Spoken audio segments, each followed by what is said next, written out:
Star Trek, to those of us in it, has become a way of life.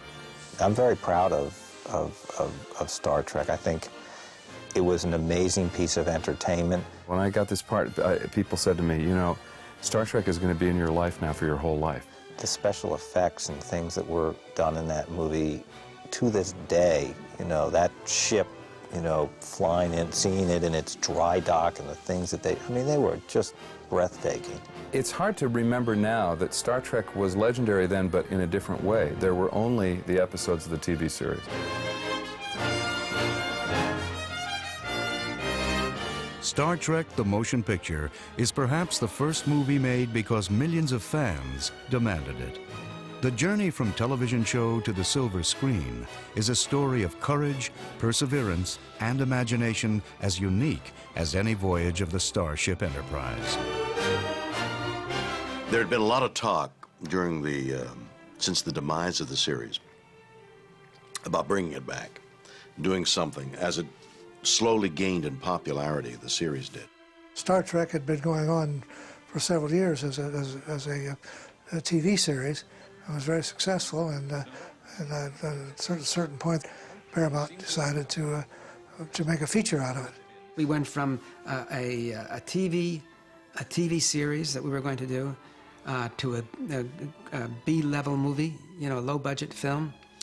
And then with the sudden explosion of Star Wars and success that had, Paramount people started looking at each other and saying, well, what do we have like that? And what do we have that we can exploit like Star Wars? And somebody in the back of the room said, I think we have something called Star Trek. I actually was working at the time, not for the movie company, but for Paramount Television Service. I moved back into feature film production. Jeffrey came to see me one day and said, how about if I help you out on Star Trek? And I said, well, what do you want to do? He said, well, I'll do all the post-production and the special effects and all those production issues. You know, you continue to do all the creative relationships and, you know, developing the script, working with Bob Wise and Gene. It fell to Jeffrey largely to be the studio's representative on the film. And it was Jeffrey's baby in that regard. He's a very passionate person, and he, I think, embraced making that movie almost like as a love affair, as a director does. My job was to sort of corral everybody and, you know, supervise the development and you know, try and get a team put together to make the movie. But putting together that team was not as easy as it appeared. Leonard DeForest and me, we had a really intimate bond that would not have been there had it not been for Star Trek. I was shocked that Leonard didn't want to be in it. They wanted everybody, all the originals back. One of the problems we had was with Leonard Nimoy, who said he's never going to put these ears on again, you know. So the first script that we had on it, that they say to me, didn't have the Nimoy character in it. To relaunch Star Trek and not, you know, have Leonard Nimoy is to buy a car and not have wheels. It just seemed impossible and illogical. We had to go to see him and talk to him about it and convince him it was the thing to do. I was, I guess, sort of given the mission of trying to at least open the doors or make the first approach to it. And the only thing that I, you know, remember in the details is being in a restaurant in New York City on my knees begging. I offer my services as science officer. So the only one that I was involved in terms of casting was Steve Collins to play Decker. Every young actor in Hollywood had been up for the film and had really been dying to get it. And I think it really helped me get the part because I walked in for the meeting and, you know, it was just a part to me. I mean, I was much more interested in meeting Robert Wise than I was in the thought of doing Star Trek. I think I made a test of Steve and decided he was the best one to play Decker and be in the film. I read for Bob, and by the time I got home, they'd made an offer. It was lightning fast, and I think we were shooting within 10 days. Hello, Ilea. Decker.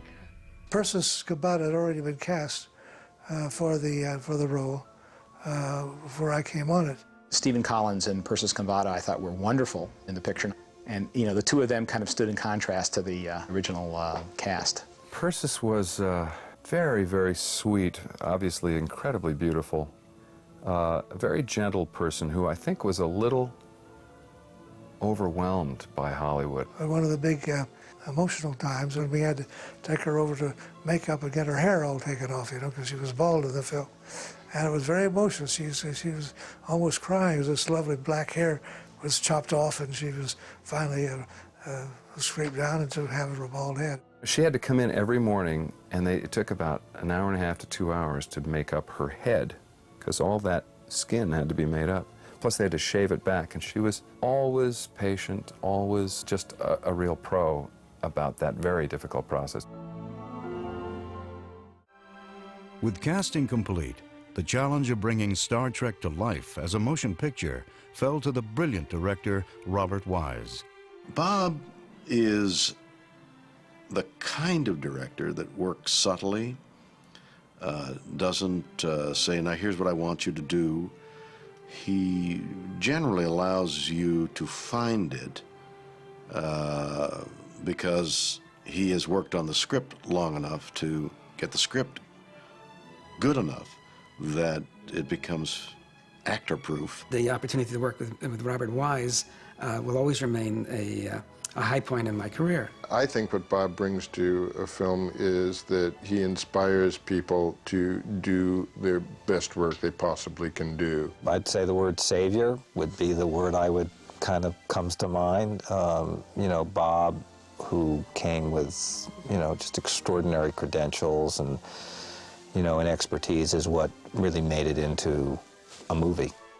With a reunited cast, led by a visionary director, almost everything was in place, and spirits were high as production commenced. We had 2 acts of a 3-act screenplay. Literally, we had 2 acts of a 3-act screenplay. In order to make the release date that they wanted at the end of the year, we had to start shooting on the film before we had a final script all the way through. Any man who could manage such a feat, I would not dare disappoint. When I started on the film, we got all the cast together on the spaceship and the cabin there, and I said to them, I'm very pleased to be here and in the midst of such legends. I like the idea of the reunification of the old crew, and I think I wrote a couple of good scenes. The day we actually got on the set, it was really one of the most remarkable moments I've had in this business and certainly in my career. Kirk comes out of the elevator, and Uhura, Sulu, and Chekhov run forward to him, you know, beaming. This was just an amazing moment. I thought, my God, this is really happening. If you look at Star Trek the Motion Picture, you see that each one of the actors is given his moment as he comes back in. Why, it's Mr. Spock. And that was something that was deeply, deeply important to Gene. I always felt like I was playing with somebody else's bat, ball, and glove in someone else's neighborhood, you know? Because Star Trek was theirs, and I was this sort of invader. And some of that really helped in terms of the part I played. And because I was supposed to be this outsider who they had to have along on the trip because Decker knew the ship now better than Kirk did. Stop competing with me, Decker. Permission to speak freely, sir? Granted. Sir, you haven't logged a single star hour in 2.5 years. That plus your unfamiliarity with the ship's redesign, in my opinion, sir, seriously jeopardizes this mission. I trust you will nursemaid me through these difficulties, mister? Yes, sir, I'll do that. Many of the people involved with it had a long history with the project from the TV show and had certain conceptions of who their characters were and what their various roles should be in the film. Leonard is very imaginative, very creative, and I had had my hand in writing at that point. And so we were in on some of the story meetings. The actors all had their own idea. They'd been playing these roles for so long that they'd read the pages as they came up and say, well, I wouldn't say this, or I'd say that. So we had to keep rewriting. till we finally got a version each time that all the actors were agreed with. I was getting so many changes every day that we had to put a time on them, not just the date, but a time. Leonard would come to my house at 9 o'clock after dinner every night, and we'd go over the next day's pages. Leonard, I think, was the creator, certainly, of the tear sequence, a single tear. Leonard also helped substantially in the creation of the very short scene that explained V'ger's point of view, where he said, V'ger must evolve. Its knowledge has reached the limits of this universe, and it must evolve. What it requires of its God Doctor is the answer to its question, is there nothing more? For Star Trek to make the leap from a television program to a major motion picture, the filmmakers would have to create a whole new enterprise. When I came on, these TV series had these little tiny kind of models for the spaceship, and that's one thing that bothered me, and I said now that we were going on the big screen to make a feature on it, we needed to have a good full-size model, so they made a model of the exterior of it all. I think it was about 9 feet long, big enough that I could take the camera, go around and deliver it, you know, go around and shoot around and go out and shoot this part of it and that part of it, the other part of it, because I had a big enough model. I think I would have built them at a little larger scale than they did. It would have been much more comfortable shooting. We had to commission a special periscope lens system in order to get the lens close enough to the model to get the angles we wanted. So the periscope was about 3 feet out in front of the lens to kind of sneak in under the nacelle or between the wings or whatever and get the angles. We wanted to have enough lights on board the ship to where it would look like it could light itself up. You'd have a little light coming out of the fuselage shining up on the wing that was supporting this nacelle that was the thruster, with lights inside those. If you assume that a spaceship is kind of in the solar system, the sun is there somewhere, so you've got a key light. And I said, well, in this movie, we're nowhere in the solar system. There is no sun. And the source of illumination, I think, has to be the Enterprise itself. Once we had justified it with a few little lights shining on itself, then we felt we could, well, we'll put about 10 times as many little flecks of light as though there are sources of light, which are completely fake. But we came up with a very simple technique of just shining one big light into a big cluster of little dental mirrors, little mirrors about 1 inch in diameter on a little swivel, and you could just take that one light and turn it into 50. And so it gave all these little flecks, which gave it scale, because there's no one big light, there should be hundreds of small lights. As filming continued, the look of the movie, achieved through production design and cinematography, would be key to the film's success. Harold I had worked with on a number of films before as a production designer, along with Boris Levin I used many times. So when the chance came to do the show, I brought Harold on because I had experience with him and I knew he'd do a very good job. Because there was a time limit, there was a release date. I had a design for this while they were writing. I had the problem of saying how much of this ship was finished before they were called for this emergency to get out of the dry dock and head out. She needs more what? A shakedown. Mr. Scott, an alien object of unbelievable destructive power is less than 3 days away from this planet. The only starship in interception range is the Enterprise.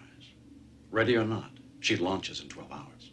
I designed a clear plastic or plexiglass engine, so I didn't know what the power was that was powering this thing, and they put this lighting in it, and I had a long tube going back towards the tail of the ship. I went ahead and made it in force perspective, which means smaller and smaller and smaller. There was a ramp on the side where we had a 5-foot man and 3-foot a young boy, and so it looked much bigger than it was. When this film came up, my first thought was to get Dick Klein on to be my cinematographer because I'd liked working with him so much on the Andromeda Strain. We didn't have the tools of the trade that now exist that make it much easier to do a film in a confined area. Nobody really knew what post-production was going to do. They didn't know either. They were magnificent in developing whatever they did under the circumstances, but we had to put reactive lighting on people. If it was a flaring effect, we'd have to put, to make it look natural, a reactive light on the set or the actors. So we were really guessing a lot of that. It was my first encounter with blue screen. You have to somehow communicate that which the audience would see, and they are assuming that you're seeing it. You're not seeing anything. It was very difficult. They had to look at this view screen and there, and I didn't have anything on that show them. So I had to talk them through it. I had to describe what I thought was going to be on that screen so they could react to that. You had to depend an awful lot on what Mr. Wise would be telling you was happening, or what you were supposedly seeing. They would take a piece of paper, and they'd say, okay, here's the monster. Monster's right over here, over your right shoulder. We'd be looking at an X, you know, on a light stand. Somebody would just tape an X like that. Look there, and someone might be moving it around so that our eye line would change, you know, like this. Now, when I snap my finger, look at it as though it's going to eat you. Now, we don't know exactly what it looks like or how it's going to eat you, or what it says or what it does and how it looks, nor how it blinks its eyes, nor where it moves its legs and its arms and its ears. And it really doesn't have ears, that much we know. So, react. That's acting in a science fiction film. The fact that also there was a lot of silver in the set made it very difficult because of the reflectiveness of it. It would pick up the blue screen. And so that's why we would have a lock-off, shoot the actors in front of the blue screen, and then turn off the blue screen so that Doug Trumbull and his group could now, I guess you call it rotoscoping in this case, where you could actually now frame out the bleed, if there was a bleed, of the blue screen coming through. V'ger itself was a challenge, too, because it didn't have a lot of life to it. It really was a static object. We had to add life to it, and it was done through the acting and Bob's direction and different colored lights we used to make it interesting. With film production already underway and the release date set in stone, all the filmmakers needed was an ending. We had trouble solving the end of the picture. We really did want to do something that was very big and very special and took us to some place that was new for features. There's some place that Star Trek could take us that was unique to Star Trek. I think it was me who solved the jigsaw puzzle. And I said, if we do this, then we get there, and we go there, and then we get this. And Leonard said, that's great. You got to tell it to Bob Wise. So we immediately asked Bob to leave the set, come into an office, and I performed this idea now the second time. And I said, if we do this and we do that, we get that, we get that. And Bob said, that's great. Now you've got to do that for Gene Roddenberry. So sometime later, we got Gene Roddenberry in the room, and now I'm about to do my third performance of the day. I must have been tired because I was doing another performance on screen, because I didn't do it quite as well, and it wasn't quite as impressive to Gene as it had been to Bob and to Leonard. Gene said, well, I don't know, I've got to think about that. And he thought about it long enough so that he didn't do it. Whatever it was, I've forgotten what it was. The creator line was in there, had been in there all along. V'ger wants to was seeking its creator. I came up with the notion that it was trying to catch its creator, that it wanted to evolve, that it wanted to evolve its consciousness and join with the creator. Each of us, at some time in our lives, turns to someone, a father, a brother, a God, and asks, why am I here? What was I meant to be? V'ger hopes to touch its creator. With time running out, and to make the film's delivery date, the production schedule was tightened. Bob Wise was under pressure. The actors don't really feel that pressure, and for two reasons. One is it isn't their job, and secondly, it really is the job of management to keep that pressure away. We had to push like mad to get the film done. Bob Wise is a brilliant director, and he knows exactly what he wants. And by the time I came along, the movie was almost finished. The bulk of main unit shooting had been completed, and even a lot of shooting on effects sequences had been performed, kind of waiting for post-production. Somebody finally sat down, I think it was me, with Jeffrey Katzenberg and Lindsley Parsons and said, there's only 280 working days left if we work Saturdays and Sundays, and there's 525 shots. What do we do? There was nothing to cut to. There was no way to get out of it because he expected the shots to be there. The actors had reacted to a blue screen, and so it was, imagine, if you will, on the screen, something happening and then react to it. So we had all these great reactions, people swallowing a lot or blinking their eyes in awe. So he lined up his actors, he did all his reverses and his coverage and dialogue and everything, and you cut to the viewport or whatever the shot was, and boy, you'd better be there or you were you were in deep trouble. We did the whole V'ger cloud sequence going through the cloud, which is one of the most beautiful sequences I've ever worked on. And a woman named Alison Yerksa and a whole team of animators did that whole sequence of multiplane exposures of airbrushed artwork. Each level was like only an inch apart from the other level, and a different shape and a different shape and a different shape, which would create these very complex, convoluted corridors of light. Nobody knew what the heck this cloud was supposed to look like. It was defined in the script in words, but there was really no definition, no illustration that showed specifically what it was going to look like. You know, it's easy to say cloud in a screenplay, but when you got to actually execute it, you know, it can't be just a cloud. It has to be something special. The next leg of the journey could not be completed until Robert Wise recruited the right composer, Academy Award winner Jerry Goldsmith. When we got to doing the score, Jerry Goldsmith, who had done a marvelous score for me on Sampa, was going to do the score. It's so exciting. You hear music come alive with an orchestra, a big orchestra on a scoring stage, and everybody gets thrilled and excited and all that. And Bob was mildly, and he smiled. And I listened to the first couple of pieces, and it didn't seem quite right to me. It seemed like I got visions of sailing ships somehow. the scene of the flying up to the Enterprise was a big bombastic piece, and we all thought it was so wonderful. And finished the sessions, and I'm patting myself on the back, and everybody's patting, it's great and all that. And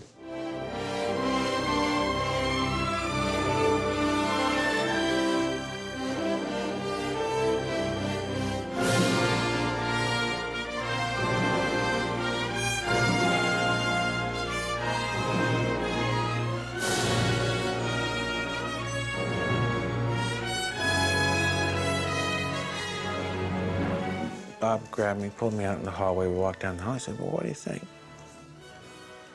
And I could never lie to Bob. I couldn't get away with it even if I wanted to. I mean, it's impossible. So I said, well, I think it sounds like, sailing ships. And he says, well, I think it sounds like Conestoga wagons. What do we do? And he couldn't really articulate what was bothering him. He instinctually knew what was bothering him, but he couldn't say what was bothering him. So I said, we got to do that all over again. And so I was crushed. Those were pretty frightening moments. Those are the type of moments where if you were going to start having a breakdown, that's when you were going to start doing it. I said, well, what's bothering you? And he finally said, there's no theme. And I started thinking, theme? Oh, there's a love theme. I'd written the love theme. That was, but I mean, there was no Star Trek theme. I said, oh. Yeah, when we took a little break and Jerry went away, and while we were doing some more work on the film, and then he came back with his revised score. He'd come over to the house and he had a bad day of the special effects, and he says, I've had a really bad day today. He says, nothing's working right. I hope you got good news for me. So I remember the head of the music department at Fox, at Paramount, was there then. And we had rehearsed this, and I had two pianos in the living room, and we played it for him on the two pianos.